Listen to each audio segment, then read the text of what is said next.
Bible exhorts us. The Bible exhorts us. और Bible हमें उत्साहित करती है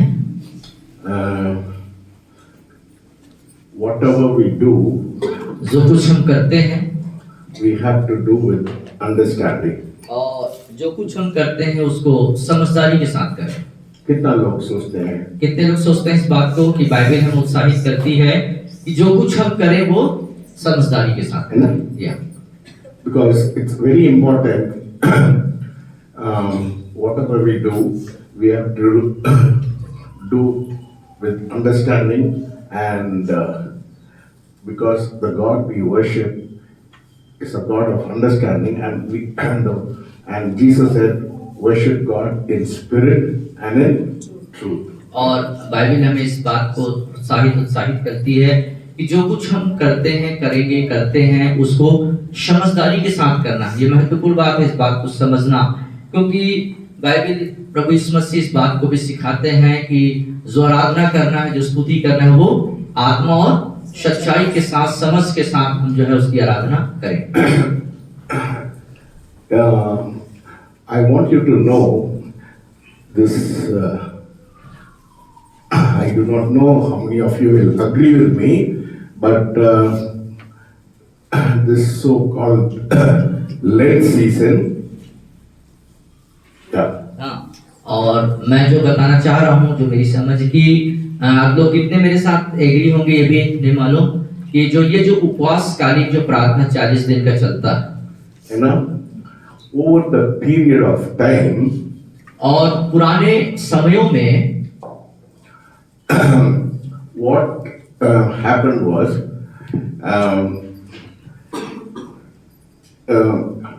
when it started in the spirit, and और ये जब प्रारंभ हुआ था, पुराने समय में जब शुरू हुआ था, अवश्य कि ये आत्मा में होकर के शुरू हुई थी, with good intention, और ये बहुत अच्छा, मतलब इसका इरादा था, बहुत अच्छा इसका ध्यान था करने का।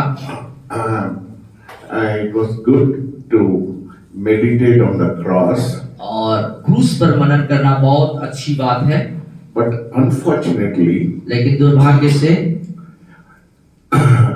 over the period of time, people, the spirit was lost and people made it a formality. और फिर उसके बाद क्या हुआ, उन्हीं पुराने समयों की बात है, जब वक्त गुजरता गया, लोग जो आत्मा है वो जो है हट गया, आत्मा चली गई, और लोग जो है इन सारी चीजों को एक औपचारिकता निभाने के तहत करने लगे, औपचारिकता निभाने लगे।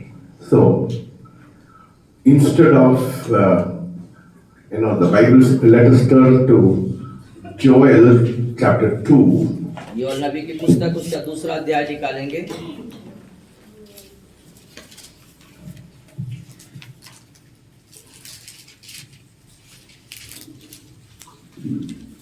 And verses 13. 13 अध्याय, Yeah. 13 पद, 13वीं आयत पे हम देखेंगे। हम 2रा अध्याय, योएल नबी की पुस्तक 2रा अध्याय, उसके 13। Just the first verse. Yeah. अपने वस्त्र नहीं, अपने मन ही को फाड़ कर अपने परमेश्वर यहोवा की ओर फिरो। So you see, the Bible is very clear. It says, don't rend your garment, but rend your heart. तो वस्त्र को नहीं, परंतु मन को फाड़ करके यहोवा की ओर आने की बात है। That is the problem with traditional and ritualistic worship. और यही है समस्या रीति रिवाज परंपराओं में बंद करके आराधना करने वाले कलीसिया या लोगों के साथ। What was started in the spirit and with good intention, over a period of time, it became a ritualistic practice, and it did not really have meaning, but it became a formality in the church. और जो कुछ जो आत्मा में हो करके एक अच्छे इरादन के साथ, एक अच्छी इच्छा इरादन के साथ जो शुरू किया गया था ये उपवास, वो बाद में जो रीति रिवाज या परंपरा के अभ्यास के तहत एक जो है परंपरा या जो ऐसी निभाने वाला बन गया। So let us turn to 2 Corinthians chapter 3 तो आइए हम दूसरे कोरिन्थियों उसके तीसरे अध्याय की ओर जाएंगे and verses 6 पढ़िए। और उसके 6वीं आयत पे देखेंगे। दूसरा कोरिन्थियों 3 अध्याय उसके 6वें आयत पे, जिसने हमें, सब लोग पढ़िए। मेरे पीछे बोले, जिसने हमें नई वाचा के सेवक होने के योग्य भी किया, शब्द के सेवक नहीं वरन आत्मा के, क्योंकि शब्द मारता है पर आत्मा जिलाता है। You understand? See, समझे इस बात को? you see what has happened. See, that is the problem of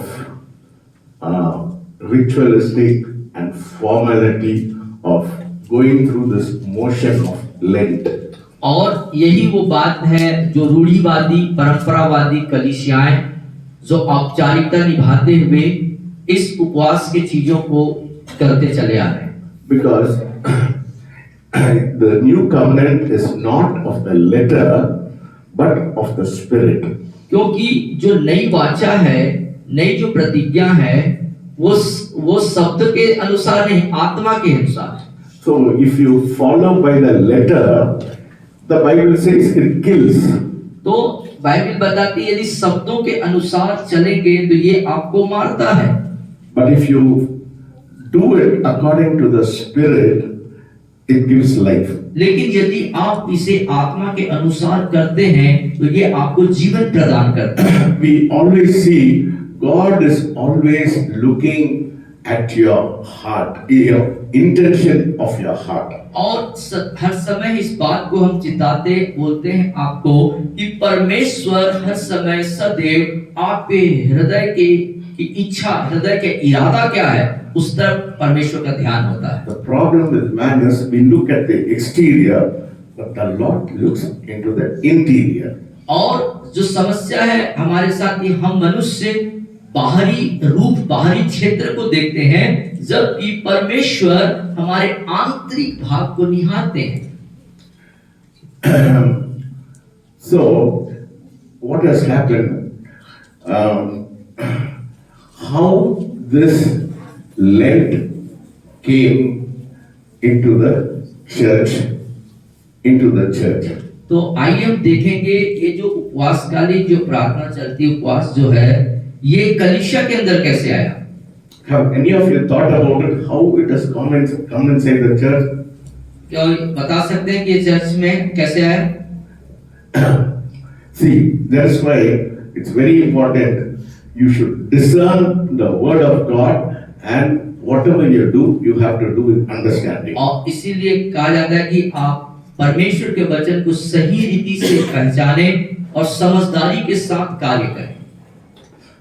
First of all, I want to tell you, there is nothing in the word of God which says that anything to do with Lent. और परमेश्वर के वचन पर कहीं पर भी इस जो उपवासकालीन जो समय चलता है 40 दिन का, इससे संबंधित कोई बात नहीं है। 40 days of Lent is not occurring in the Bible. और जो 40 दिन के उपवास प्रार्थना संबंधित कोई बातें यहाँ उल्लेख नहीं है। And it's not written in the Bible. Yeah. It says Jesus was tested 40 days in the wilderness.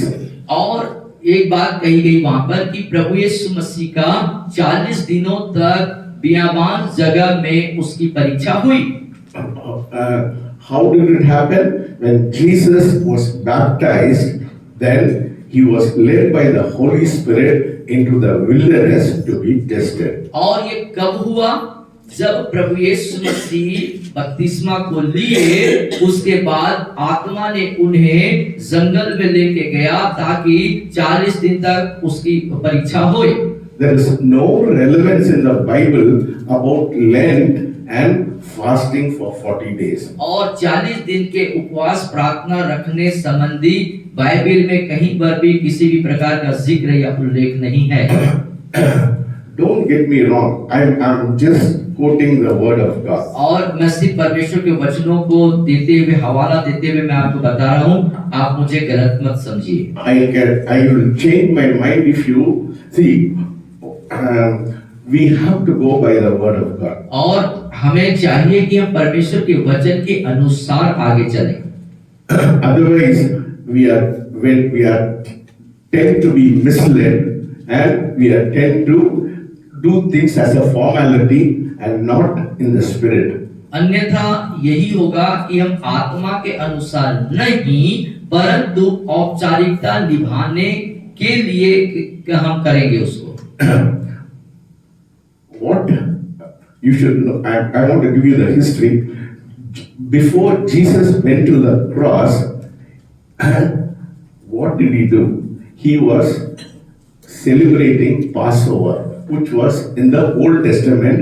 It is called the Passion of Jesus Christ. और मैं इतिहास को बताना चाहूंगा कि प्रभु यीशु मसीह के क्रूस पर जाने से पहले उसने क्या किया? फसह के पर्व को मनाया, जिसे हम पैशन ऑफ क्राइस्ट, मसीह के उस वेदना के रूप में जानते हैं। And after the Lord's Supper, he went into the garden of Gethsemane and he was travailing. और प्रभु भोज लेने के बाद, उस प्रभु भोज को लेने के बाद गethsemane के बगीचे पर गया, जहां पर वह अत्यंत पीड़ा के दौर से गुजरे। Then after that he went to the cross. और तब उसके बाद वो क्रूस पर गए। See, get your word right first. और सबसे पहले आप वचन को सही रीति से पकड़ें, उसको ले लें। See, I am not against remembering the Passion of Christ. I am not against fasting for 40 days. I am not against it, but I am telling you, it is not in the Word of God, and let us not make it into a ritual or some kind of formality. और मैं इसी प्रकार से 40 दिन का उपवास जो करते हैं उसके विरोध में नहीं हूँ, या मसीह की वेदना या क्रूस की कथा संबंधित बातों पर के विरोध में नहीं हूँ, लेकिन ये बात वहां पर जिक्र नहीं है। लेकिन मैं चाहता हूँ कि जो हम कर रहे हैं इसको हम एक रीति रिवाज, परंपरा, रूढ़िवादी या हम उसको औपचारिकता निभाने वाले नहीं, परंतु सही मायने में हम करने पाए। My question is, मेरा प्रश्न है आपसे, why should we only meditate once in a year for 40 days और about the cross? या कि मेरा प्रश्न ये है कि साल में एक बार इस 40 दिन के उपवास संबंधी बातों पर हम मनन करें या याद करें, ये एक ही बार हो, ऐसा क्यों? The Bible says meditate on it day and night. और बाइबल बताती है रात और दिन उसके वचन पे मनन करो। So even Paul exhorts us that we should meditate on the cross every day, not once in a year 40 days and make it a formality. और हमें, जबकि पौलुस भी हमें वचन के अनुसार से वो प्रोत्साहित और उत्साहित करता है कि प्रतिदिन उसके क्रूस पर हम मनन करें, न कि साल में एक बार 40 दिन किए और औपचारिकता निभाए और भूल गए। Every time we have to be close to the cross. और हर समय चाहिए कि हम क्रूस के निकट में पाए जाएं। Not 40 days in a year, but every day in our life. It should be a regular thing every day. The more you are close to the cross, you should be conscious of your sin and you should repent of your sin and you should wash yourself in the blood of Jesus. और ये सिर्फ साल में एक बार ना होकर के चाहिए कि हम प्रतिदिन क्रूस पर मनन करें, और ऐसा मनन करने से हम अपने विवेक में अपने आप को जांच पड़ताल कर पाएंगे, अपने पापों का अंगीकार कर पाएंगे, और ज्यादा हम जो है शुद्ध होंगे, उसके क्रूस के निकट आ पाएंगे। That is scripture. ये है वचन या शब्द के अनुसार। No, we have to go by the scripture. हमें वचन के अनुसार जाना है, not by tradition. और कोई रूढ़ी परंपरा अनुसार नहीं, Because letter kills, क्योंकि शब्द मारता है but spirit gives life. और आत्मा जिलाता है। So saying, I want all of you to know how this tradition of Lent came into the church. तो इस बात को कहते हैं कि कैसे जो उपवास 40 दिन की उपवास दूध भोग सप्ताह उपवास प्रार्थना ये कलीसिया में आ गया। No, you should, because I want all of you to understand how it came, because it is not in the word of God. How did it come into this church practice of celebrating or meditating on the cross for 40 days? How did it come? क्योंकि ये वचन के अंदर नहीं है, लेकिन ये परंपरा और रीति रिवाज के तहत कलीसिया के अंदर ये कैसे आ गया, इस बात को आप जानने में चाहता हूँ। That's why whatever you do, you understand why it is there. It's very important.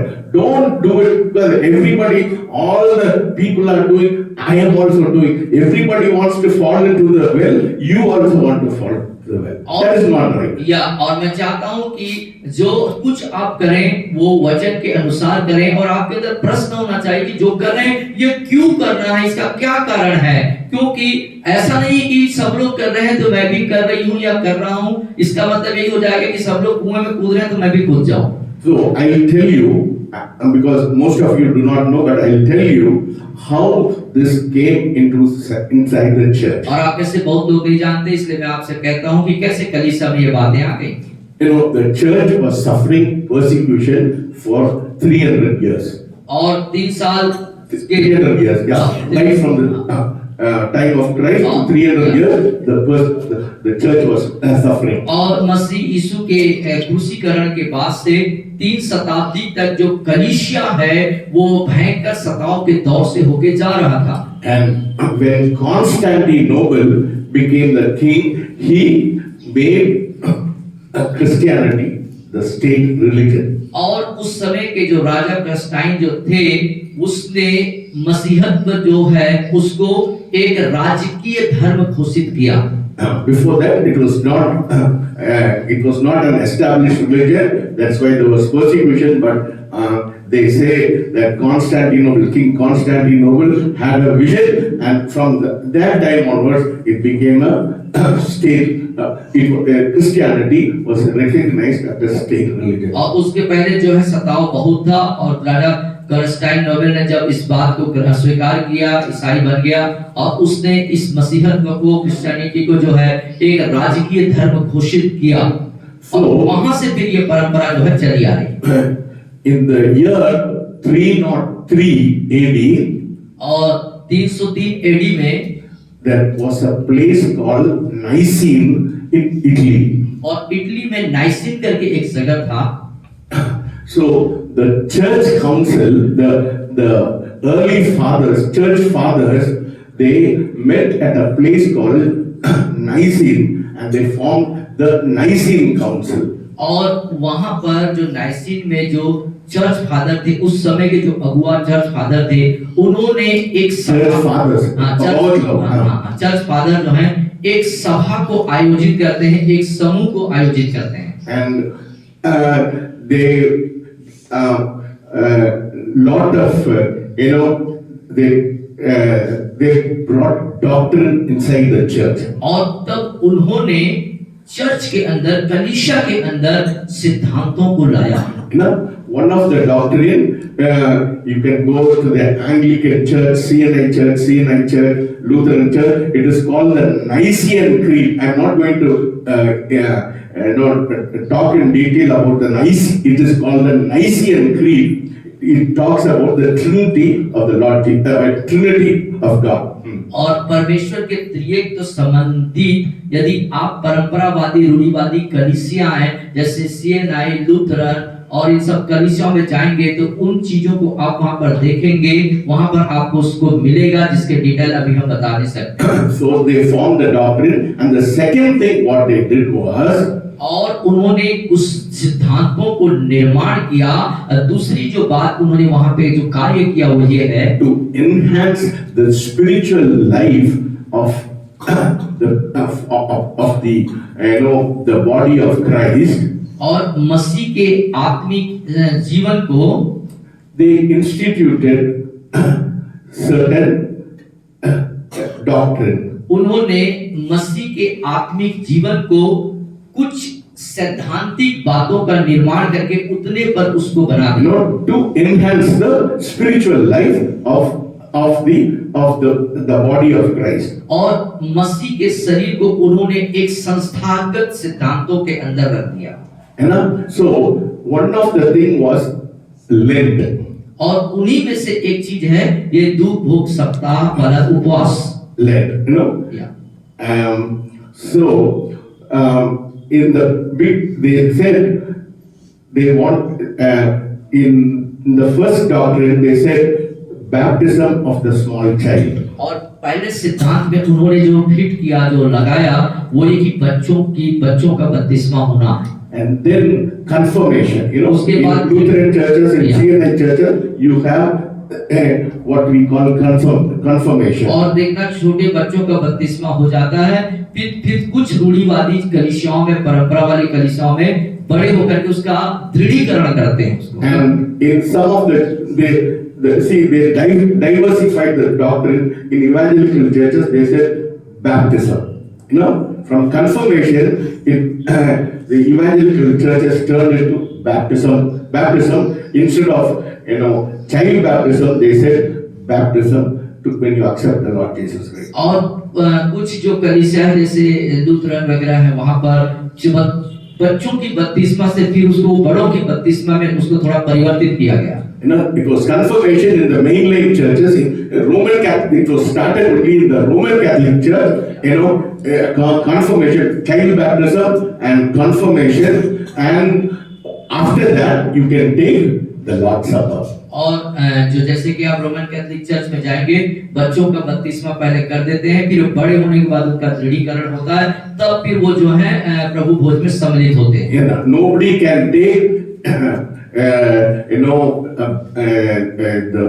nobody can take part in the Lord's Supper without being confirmed in the church. और जब तक कि वो बड़ा होने के बाद उसका दृढ़ीकरण नहीं होगा तब तक वो जो है कलीसिया में प्रभु भोज नहीं ले सकता। Bible never talks about anything like that. और बाइबल जबकि इस तरह की कोई बातें नहीं बताता। So in order to enhance the spiritual health of the church, they said, let us fast for 40 days. और कलीसिया को जो आत्मिक रीति से वो होना था उसको उन्होंने क्या किया, एक रिवाज के तरह एक 40 दिन के उपवास प्रार्थना में बदल दिया। So 40 days started. First they called it Ash Wednesday. That is what we are celebrating today, Ash Wednesday. और 40 दिन के उपवास प्रार्थना शुरू होने से पहले दिन को उन्होंने राख वाला उपवास प्रार्थना Ash Wednesday. Yeah. And they said, during these 40 days, you should not eat meat.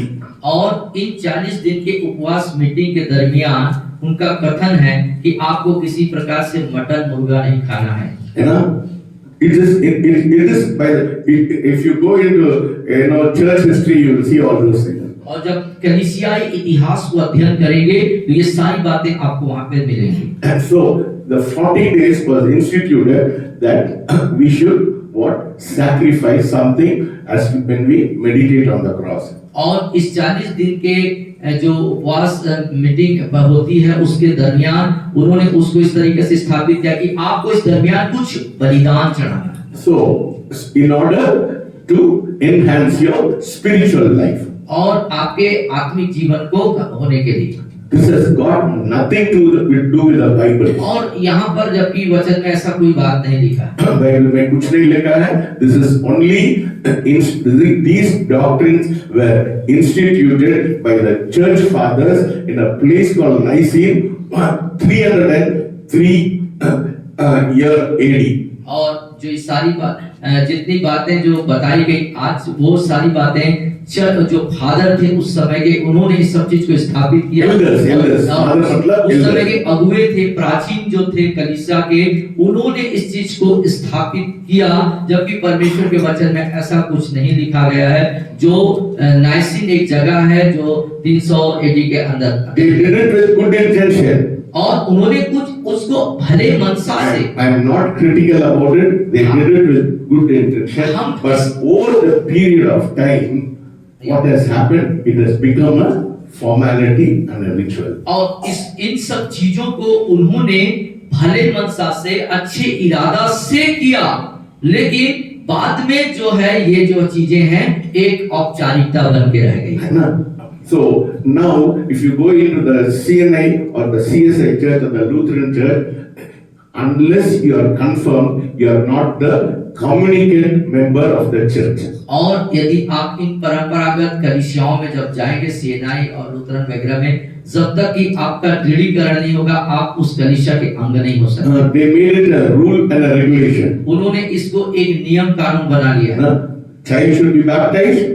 और बच्चा बपतिस्मा होना चाहिए। And 15 or 16 years, they should receive confirmation. और 15-16 साल की उम्र में उस बच्चे का दृढ़ीकरण होना चाहिए। Then only in the church you can get married. और तभी आप कलीसिया में उस लड़का या लड़की बच्चे का शादी ब्याह हो सकेगा। And also you'll be given a place in the graveyard. और तभी आपको जो है यहाँ तक कि कब्रिस्तान में जो स्थान दिया जाएगा। Where does the Bible say all these things? और ये तमाम चीजों के बारे में बाइबल कहाँ बात करती है? They made it into what was started with a good intention. They made it into a rule and a regulation for the churches. और जिन चीजों को उन्होंने भले मनसा, अच्छे इरादे से शुरू किया था, आज उन चीजों को उन्होंने नियम कानून में तब्दील कर दिया कलीसिया के। In Chennai, if you want to become a CNI church member, you have to do all these things. Only then you will get a place in the graveyard, or you can get your child married. यहाँ तक कि आप चेन्नई में भी जाएंगे, CNI के कलीसिया के, यदि आप सदस्य बनना चाहते हैं तो इन सारी चीजों को आपका पालन करना पड़ेगा, तब आपकी शादी ब्याह या फिर आपको कब्रिस्तान में स्थान दिया जाएगा। See how stupid it has become. और आप देख सकते हैं कि कैसी मूर्खता की बातें हो गई। So see, even in shadow, what every Good Friday, that fellow who's carrying the cross is drunk and is going. और आप यहाँ पर शेडोल में भी देखेंगे, जो व्यक्ति क्रूस उठा करके गुड फ्राइडे को चलता है, वो शराब पीता और सिगरेट पीते हैं। सिगरेट भी पीता है, नहीं मालूम, सिगरेट भी पीता। So what kind of testimony? और किस तरह का गवाही है आप देख सकते हैं। So let us not do something very stupid. I am not again, if you really feel in your heart that you have to sacrifice, you want to, starve your flesh and you want to do it, it's wonderful. और आइए हम अपने जीवन में समझ रखें और मूर्खता के उन कार्यों को न करें, परंतु समझदारी के साथ ऐसे कार्य करें कि हम जो है शारीरिक से अच्छा ही बलिदान चढ़ाएं। That's what the Bible says. Do not rent your garment, but rent your heart. और इसीलिए बाइबल वहां पर बताती है कि अपने वस्त्र को न फाड़ो, परंतु अपने मन ही को फाड़ डालो। Hallelujah. So let us go to the word today.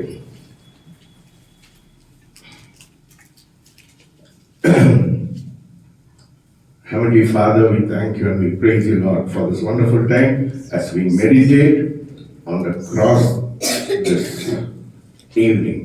पिता परमेश्वर, आपका धन्यवाद स्तुति हो, जैसे कि आज के शाम हम आपके क्रूस पर मनन करते हैं, हमारी अगुवाई कीजिए। Open our understanding, Lord. हमारी समझ को खोलिए प्रभु। Let us be receptive to what the Holy Spirit is talking to us, impressing upon us this evening. आज की शाम प्रभु पवित्र आत्मा जो कुछ प्रभावित करते हुए हमसे बोले और कहें, वो हमारे आत्मा को ग्रहण योग्य होने पाए। We do not want to follow the letter, but we want to follow it by the Spirit. हम शब्दों का अनुसरण नहीं, परंतु आत्मा का अनुसरण करने वाले बन जाएं। This evening give us a revelation knowledge.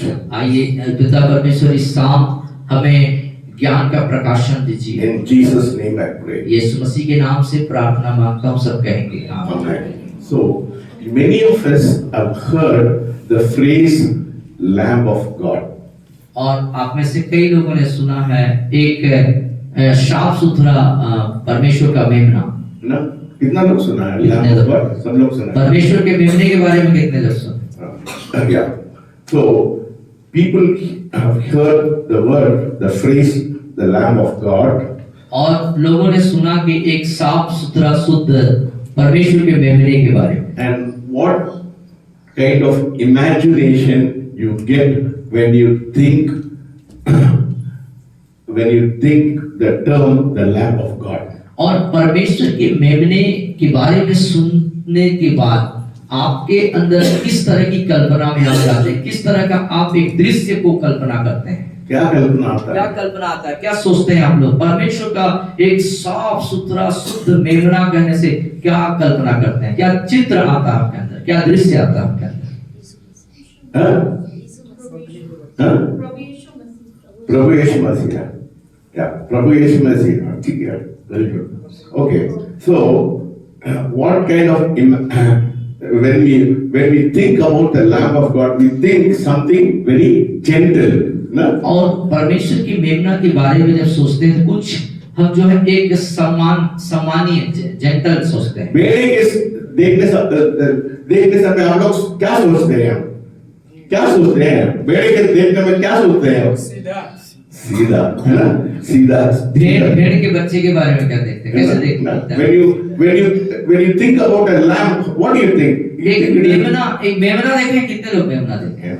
मेमना, छोटा भेड़ का बच्चा, मेमना के बारे में जब कल्पना करते हैं तो आपको कैसा लगता है, कैसे सोचते हैं उसके बारे में? So when we think about the Lamb of God, we have an imagination thinking that is something very gentle, peaceful and soft. और जब परमेश्वर के मेमना शब्द जब आता है हमारी कल्पना में, हम जब सोचते हैं तो क्या विचार आते हैं कि एक ऐसा मेमना ऐसा कि जो बहुत ही शांत होगा, बहुत ही जेंटल होगा, बहुत ही नम्र दीन होगा, शांत होगा। So when we picture the lamb, we are thinking, we are having the picture about the Lord Jesus, the Lamb of God, Jesus, the Son of God, Jesus of Nazareth. So we think him as very gentle.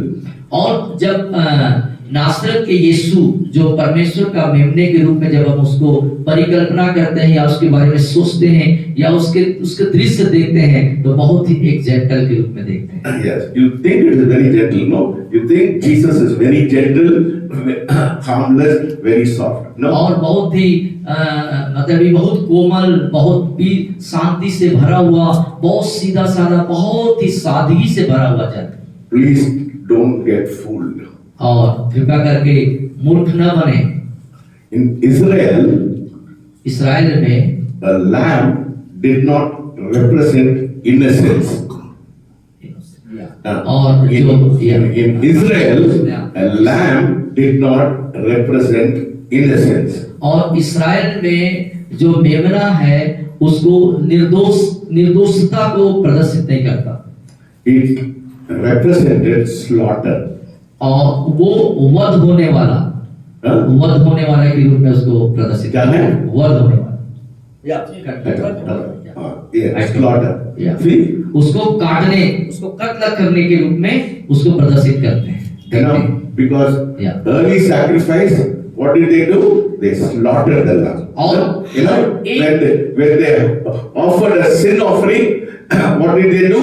They slaughtered the lamb. Yeah. और हर एक बलिदान We में picture them as not as an innocent lamb, but a slaughtered lamb. और जब उस मेमने को देखते हैं, जैसे आपने थोड़ी देर अपनी कल्पना बताई, उसको हम एक सादगी निर्दोष के दृश्य में नहीं देखते, परंतु इस्राएल के उसमें देखेंगे तो वो हर समय वध होने वाला, हर समय हर बलिदान में वध होने वाले के रूप में देखा जाता है। When you picture the altar of sacrifice, it was not very innocent. It was a slaughter. The blood was sprinkled all over. और बलिदान के उस वेदी को की दृश्य को जो आप देखते हैं, कल्पना करते हैं, तो वो आपको निर्दोष नहीं, परंतु वो वध होने वाला, चारों तरफ लहू है और लहू छिड़का हुआ है, ऐसे दृश्य को प्रदर्शित करता है। So the lamb was a symbol of death. तो जो मेमना है वो मृत्यु का प्रतीक है, मौत की पहचान है। The lamb laid on the altar was bleeding with blood. और मेमना जिस वेदी पर चढ़ाया गया वो बहता हुआ लहू है वहां पर, so that someone could live. जिससे कि कोई जीवित रहे। ध्यान से सुनिए, Do you understand? आप समझते हैं? फिर से बोल रहा हूं मैं, वो बलिदान का जो वेदी है वहां पर जो मेमना है उससे बहता हुआ लहू एक दृश्य है, इसलिए वहां वो बलिदान है कि कोई दूसरा जीवित हो सके उसके कारण। See, because the lamb was a substitution for your sin. Penalty had to be paid. So instead of you paying the penalty, who paid? The lamb paid. तो वो जो बलिदान का मेमना है वो आपका आपके बदले में वहां पर है। मूल्य जो आपको मौत के लिए चुकाना था उसे मेमने के द्वारा चुकाया गया है। So when John the Baptist, इसीलिए जब यूहन्ना बपतिस्मा देने वाले ने when he declared, जब उसने घोषणा करी, in John chapter 1 verses 29, और एक अध्याय के 29 पद में यूहन्ना रचित सुसमाचार में जब देखते हैं, what did he say? उसने कहा, क्या कहा उसने? Behold the Lamb या takes away the या sin of the world. देखो यह परमेश्वर का मेमना है जो जगत का पाप उठा ले जाता है। He was not describing Jesus as an innocent lamb. और वहां पर यीशु मसीह को एक निर्दोष और सज्जन व्यक्ति के रूप में प्रदर्शित नहीं कर रहा है, ऐसा नहीं दिखा रहा है। He was announcing his execution. वो अपने उस प्रभु बात को जो है उस घोषणा कर रहा है। You know, he was not showing Jesus as an innocent lamb, but he was showing as he was announcing the execution of Jesus Christ. और वहां पर वो यीशु को एक निर्दोष के रूप में नहीं दिखा रहा है, परंतु पापों को उठा ले जाने वाले, दोष को, दंड को ले लेने वाले के जैसे वहां पे प्रदर्शित कर रहा है। So redemption was not delicate. Redemption was not delicate. और वो छुटकारा जो है delicate मतलब कुछ ज्यादा वायलेंट नहीं है, क्या क्या बोलते हैं, नॉट वेरी हार्ड। हाँ, तो जो छुटकारा है वो बहुत कठिन नहीं है, कठिन कठिन या हार्ड नहीं था। इट इज नॉट आराम नहीं था, आसान नहीं था। It was violent. वो बहुत ही मतलब कि एक विध्वंस था बोला चाहिए, बहुत समझ रहे हैं। जो छुटकारा है वो बहुत ही मतलब कष्टदायक था। It was a trade written in blood. It was trade मतलब वो उसमें बिजनेस करते हैं ना। It was वो लहू के द्वारा से, वो जो लेन देन है, वो जो व्यापार है, वो लहू के द्वारा लिखा गया है। The innocent for the guilty. That was the trade. कि गुनाह के लिए एक निर्दोष का को मरना या निर्दोष को चढ़ जाना, ये एक लेन देन था, एक व्यापार था। The pure for the corrupt. और जो बिल्कुल खराब हो चुका है उसके लिए शुद्धता को चढ़ाना। The sinless for the sinful. और एक पापी के लिए पाप रहित को चढ़ाना। Jesus was not just called a lamb. और यीशु मसीह सिर्फ मेमना ही नहीं कहलाए, He became one. लेकिन वो एक हुआ। Jesus was not just called a lamb, he became the lamb. वो सिर्फ मेमना ही नहीं कहलाया बल्कि मेमना हो गया। He was led to the cross, he was led to the altar of Roman cross. वो रोमी क्रूस के उस वेदी तक ले जाया गया। Torn open. पाड़ के उसको कब्र को फाड़ा गया। नहीं, उनको पाड़ गया, उनको पाड़ा दिया। वो क्रॉस को नहीं पढ़ाया, यीशु मसीह को पढ़ाया। यीशु मसीह को फाड़ा गया। He was torn by human rebellion offered to God. और मानव बर्बरता के तहत उसे फाड़ा गया रोमियों के लिए। With the full awareness of the cost. और मूल्य की पूरी जानकारी को रखते हुए। Grace isn't sunshine. और जो अनुग्रह है वो चमकदार नहीं है। It is not peaceful. वो शांति से भरा हुआ भी नहीं है। I'm telling you again. Grace is not sunshine. Grace is not peaceful. और जो अनुग्रह है वो चमकदार भी नहीं है और नहीं वो शांति से परिपूर्ण है। Grace is heavy, dark. और जो अनुग्रह है वो बहुत भारी और गहरा है। It cost the Son of God everything. वो परमेश्वर के पुत्र के लिए पूरा मूल्य को देता है। You know, today आज we wear the cross as a fashion. और जो क्रूस है, पहना हुआ क्रूस एक फैशन के जैसा हो गया, Forgetting that once it was the weapon of the Roman Empire. वो रोमी राजा के लिए एक हथियार के रूप में भूलते हुए We speak of forgiveness हम क्षमा के बारे में बात करते हैं, and we forget it demanded death. लेकिन उसके क्रूस की जो मृत्यु की जो डिमांड थी, उसकी जो जरूरत थी, उसको भूलते हुए। Yes, we speak of forgiveness. परमेश्वर हमको माफ करता है, बट उसके लिए परमेश्वर क्या करना पड़ता है? बलिदान देना पड़ता है। परमेश्वर हमें माफ करते हैं, लेकिन उस माफी के बदले में मूल्य चुकाया जाता है ना? ये डिमांड वो उसका मांग है। वो आपका माफ बड़ा महंगा पड़ता है। आपको हमको जो माफी मिलती है वो बहुत महंगा है। We celebrate mercy, हम दया की उत्सव मनाते हैं, but ignore the price. लेकिन मूल्य को हम अनदेखा करते हैं। We forget the price which was paid for the mercy which is upon your life. हमारे जीवन में जो दया है, उसके बदले में जो चुकाया गया है, हम उस बात को भूल जाते हैं। The lamp of God is not a comforting idea. और परमेश्वर का मेमना जो है वो एक आरामदायक कोई तरीका नहीं है। It is a horrifying reminder और ये एक भयानक विभत्स को स्मरण कराने वाली बात है that someone had to be crushed.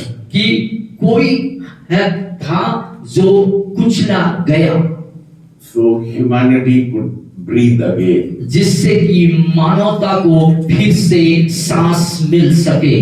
Hebrew 9:22 says, और 9:22 इब्रानी में बोलता है इस बात को,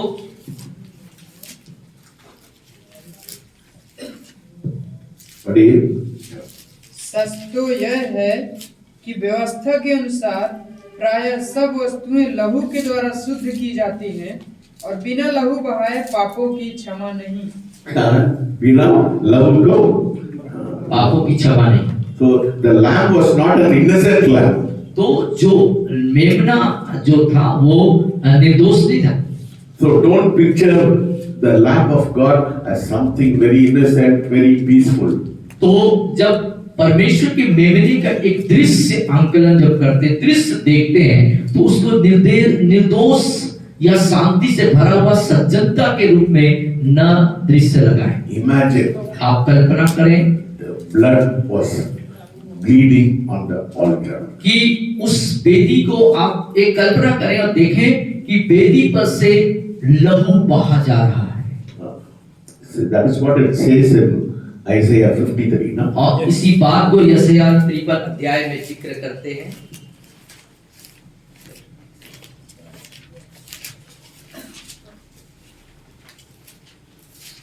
Let us turn to Isaiah 53.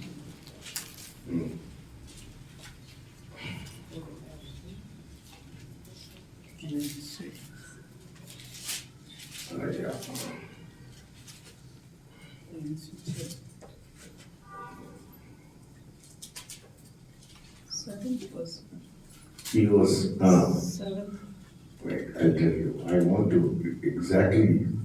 show you the verse.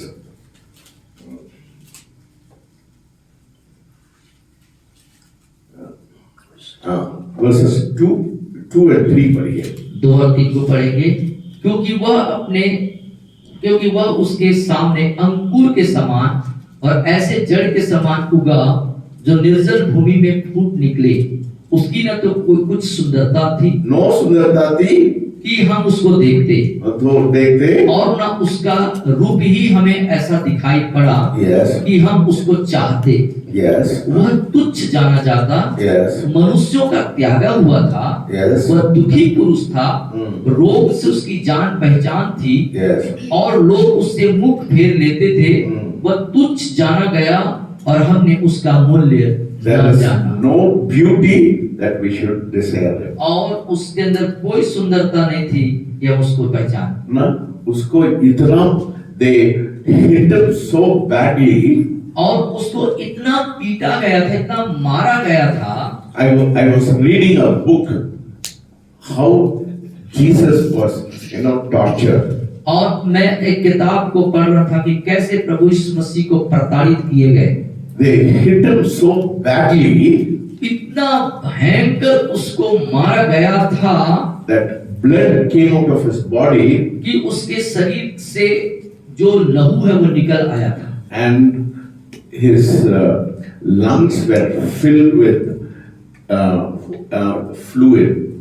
और उसके लंग्स जो हैं बिल्कुल प्रताड़ित हो चुके थे, घायल हो चुके थे। नहीं घायल नहीं यार, अंदर वो पानी से भर गया था। No, I read a medical book. और मेडिकल बुक आपने पढ़ा, when the lungs are filled with water, और जब लंग्स पानी से भर जाता है ना, you will not be able to breathe. आप सांस नहीं ले सकते। This is medical science बोलता है। मेडिकल साइंस ऐसे बताता है कि जब आप लंग्स में पानी भर जाता है तो आप सांस नहीं ले सकते। So he had to lift his leg so in order to breathe. और उसे अपने कदम उठाने थे No, सांस he लेने had को, to bend his knees और to उसके be able to घुटने breathe. को मोड़ना था और सांसें लेनी थी। But what happened? देखिए क्या हुआ, They nailed his legs. उन्होंने उसके पैरों को क्या कर दिया, कीलों से जड़ दिया, So he was not able to bend. और इसीलिए वो मोड़ भी नहीं सकता था। एक व्यक्ति सांस नहीं ले सकता है ना? Already he is being tortured. Can you imagine the pain? और एक व्यक्ति जो सांस नहीं ले सकता और बहुत ज्यादा प्रताड़ित हो चुका है, तो आप कल्पना करिए उसकी स्थिति क्या होगी। ना? Imagine the pain. If आप think about it for 1 minute, if you are not able to breathe, how will you feel? जब आप सांस नहीं ले पाते हैं या नहीं ले पा रहे हैं तो आपको कैसा महसूस होगा, आप खुद सोचिए। है ना? You feel suffocation. आप बिल्कुल से एकदम से सांस आपकी तेज मतलब हाँफने लगेंगे आप। So that was the torture. और इस तरह का प्रताड़ना था। So the price he paid, what Jesus paid, was not ordinary. और जो मूल्य उसने चुकाया, जो मूल्य यीशु ने चुकाया, वो साधारण नहीं था। He was able to bear that torture also. वो उसको चाहिए था कि उन तमाम प्रताड़ना को झेले, But the worst thing which he was not able to bear was the suffering, separation from the Father. और जो खराब बहुत ही खराब जो परिस्थिति थी, जो जिस चीज को वो बर्दाश्त नहीं कर सकता था, सहन नहीं कर सकता था, वो है पिता के साथ अलगाव। Even the torture he was able to bear. यहाँ तक कि जितनी जो प्रताड़ना थी उसको वो सहन कर सकता था, सह रहा था। But the thing he was not able to bear was the separation from the Father. लेकिन उस दरमियान पिता से अलग हो जाना, ये बात उससे बर्दाश्त से बाहर थी। If he is the lamb, यदि वो मेमना था, then believers are not called to comfort. तो विश्वासियों के लिए किसी प्रकार की सहायक या आराम नहीं कहला सकते, But gratitude that transforms us. लेकिन उसके आभार ने हमें परिवर्तित किया। Gratitude that prays differently. और उसकी स्तुति के जो आभार हैं, वो थोड़ा अलग से दिखाना पड़ता वो है। अलग से आभार को हमको जो स्तुति है उसको दिखाना पड़ता है। Love looks differently.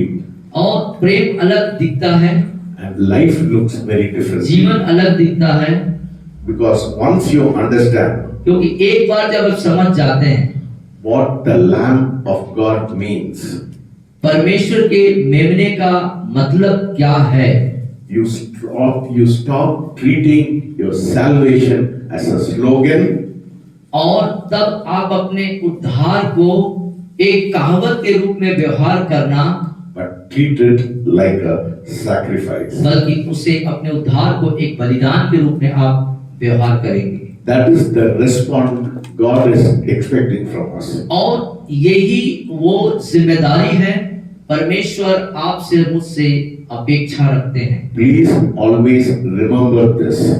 कृपया करके सदैव इस बात को अपने जहन में स्मरण में रखें। You are only forgiven. आपसे क्षमा किए गए हैं। You are only forgiven today because आप आज क्षमा किए गए हैं क्योंकि someone was led to the cross and he did not walk away from the cross. किसी को आपके लिए क्रूस पर जाना पड़ा, क्रूस से दूर होना नहीं पड़ा, क्रूस के पास जाना पड़ा। He did not walk away from the cross. वो क्रूस से अलग होके नहीं चला, He was led to the cross. वो क्रूस पर डाल दिया गया। Your forgiveness depended on his going to the cross. आपका क्षमा जो है निर्भर करता है उस क्रूस पर जाने के द्वारा से। Because of you, आपके कारण से the Son of God परमेश्वर का पुत्र was led to the cross, क्रूस पर डाला गया, क्रूस पर चढ़ाया गया, and he made a decision not to walk away from the cross. और उसने एक निर्णय को लिया कि मैं क्रूस से अलग होकर के नहीं चलूंगा। So let this meditation on the Lent season make it very significant. Let it not be a symbol. और होने दें कि इस दुख भोग सप्ताह उपवास के दरमियान यीशु मनन है आपके लिए बहुत महत्वपूर्ण होने पाए, न कि एक औपचारिकता। Let your salvation not be a slogan by the church.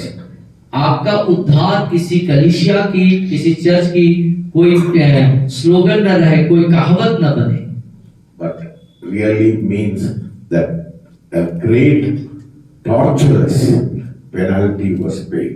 बल्कि हकीकत में सत्य में वो आपके लिए एक बड़े वेदना, बड़े बड़े सताव के द्वारा से आपको प्राप्त हुआ है, ये एहसास हो।